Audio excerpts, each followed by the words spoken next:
even is slow living? It has become such a popular term, especially as of late, but many still feel this weird, vague sense of what it is. Is it quitting your job and moving to an off-grid cabin?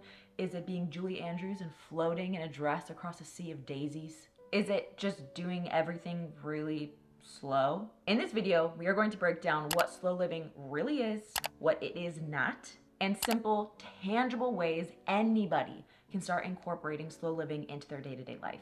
If you're new here, I'm Jess, and I make videos on slow living, minimalism, and living intentionally in motherhood. And I know something about rushing. Carl Honore, in his book, In Praise of Slowness, puts it this way: we are suffering from the sickness of time poverty, always feeling rushed and never having enough hours in the day. This was me to a T. Always rushing, always impatient. I would feel irritated if I got to a coffee shop and there was a long line. And I always felt this immense pressure that I needed to be accomplishing more and I wasn't where I should be by now. Then I had a baby and everything changed. My pace radically slowed down. Suddenly I began to notice very small things that normally I was too rushed to ever see. The way that the light would hit the leaves on our walks, how sweet my daughter's millions different expressions were. My body began to heal from years of hormone imbalance and burnout. My marriage got better and I actually really began to enjoy my life. And it hit me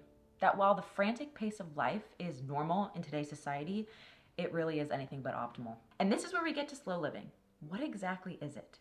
Slow living is about bringing intentionality to your two most valuable resources: time and attention. It asks you to intentionally spend those resources in ways that are in line with your highest values and helps you cultivate a life that reflects what is most important to you instead of getting swept up in the frenetic pace of modern life.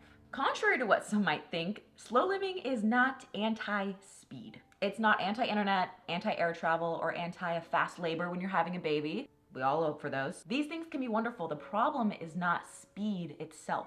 It is our addiction to speed. Slow living actually started with something much more simple: food. In the 1980s, when fast food began spreading in Italy, many people worried not just about the health implications, but the loss of their cherished food culture. In pushback, they began the slow food movement, which advocated for things like shopping locally, buying from local farmers, preparing food in an old-fashioned, slow kind of way, and enjoying it in a way that is slow with loved ones, where you really take your time. It was about preserving the heart of nourishment. And this movement has kind of burst into every other area of life. And the way that I see it is aimed to preserving the heart of a nourishing life. Slow living is not about making everything slow. It's about intentionality, determining your own tempo, and helping you live a life in line with your highest values. In a culture obsessed with efficiency, doing the most in the least amount of time, we have lost something very essential. Constant stimulation and speed has often robbed us of joy and meaningful connections and relationships. What if our addiction to speed is actually keeping us from living a meaningful, joy-filled life? Now that we've defined what exactly slow living is, let's talk about some really common myths. Number one, slow living is not applicable or approachable for those who want to work hard or are ambitious and want to accomplish goals. This could not be farther from the truth. Slow living challenges hustle culture, yes, because hustle culture tells us that our value is in what we produce, that if we are not hustling towards those goals, working nonstop, and achieving constantly, our value is diminished. Instead of running ourselves into the ground in a rat race of value chasing, slow living asks us to define what truly matters to us, what is truly worth pursuing.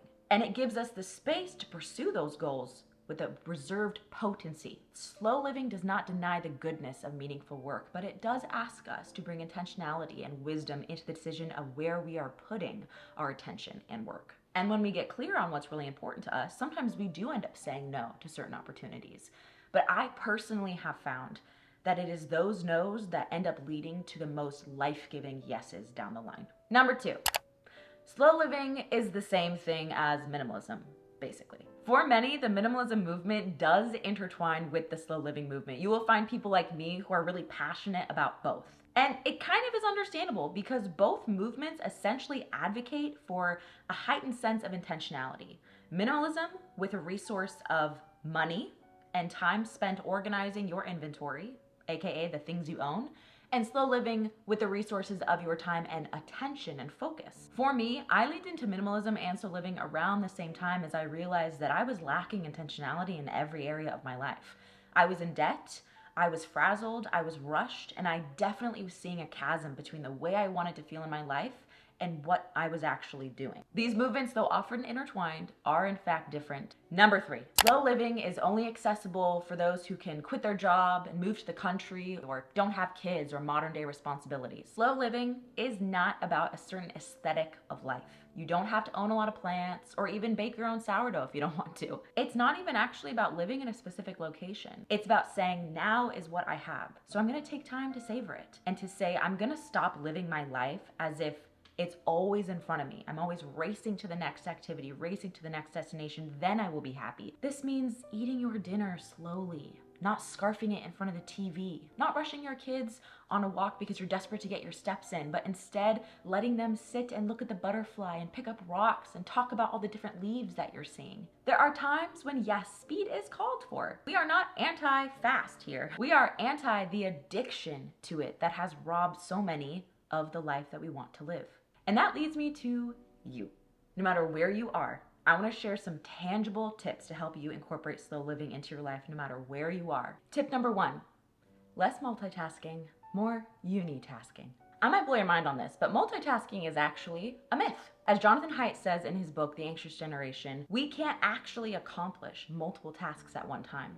What we are doing when we are, quote, multitasking is our brain is rapidly switching from one task to another. But in that switching, we are not only losing time and focus, but we are making it less effective, our efforts, when we are doing all of those tasks in the end. And this actually makes sense in my own life. When I try to cook dinner and talk to my toddler while FaceTiming my sister and trying to answer an email, something gets burned, I feel more irritable and frazzled, and I'm definitely making typos. Little by little, commit a few moments to unitasking.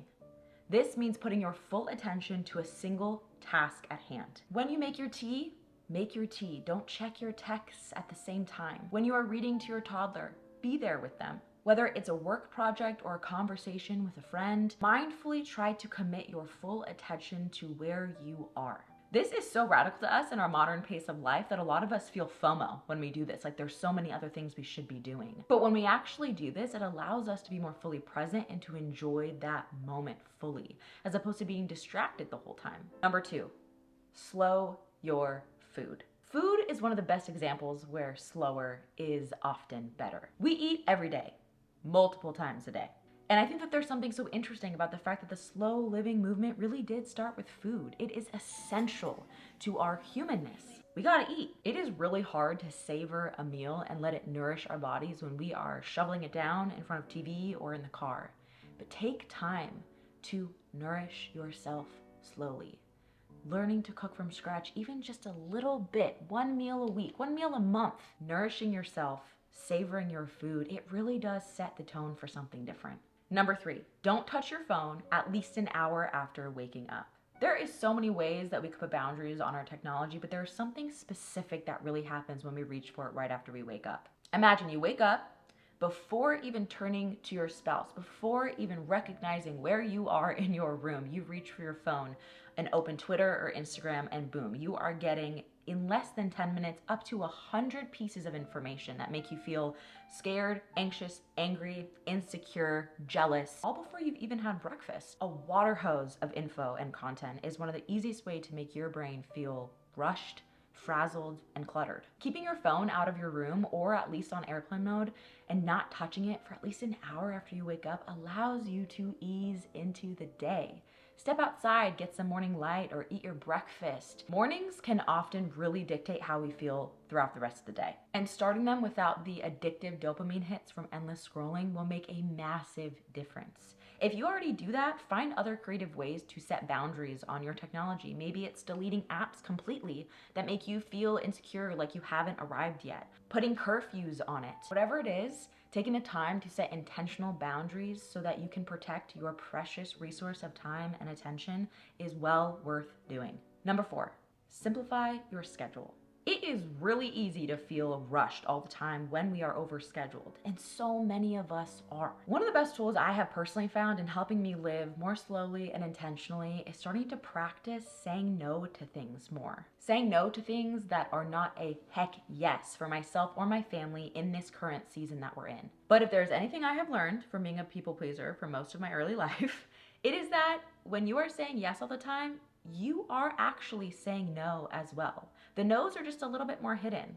If you say yes to all of the fall sports for your kids, all of the practices, all of the tournaments, you are essentially saying no to a lot of family dinners where you're together, more opportunities for you guys to take trips together, more date nights, whatever it is, you are saying no to things. And sometimes that's worth it for you. Sometimes that's worth it for you if what you want to commit to is in line with your highest values and priorities.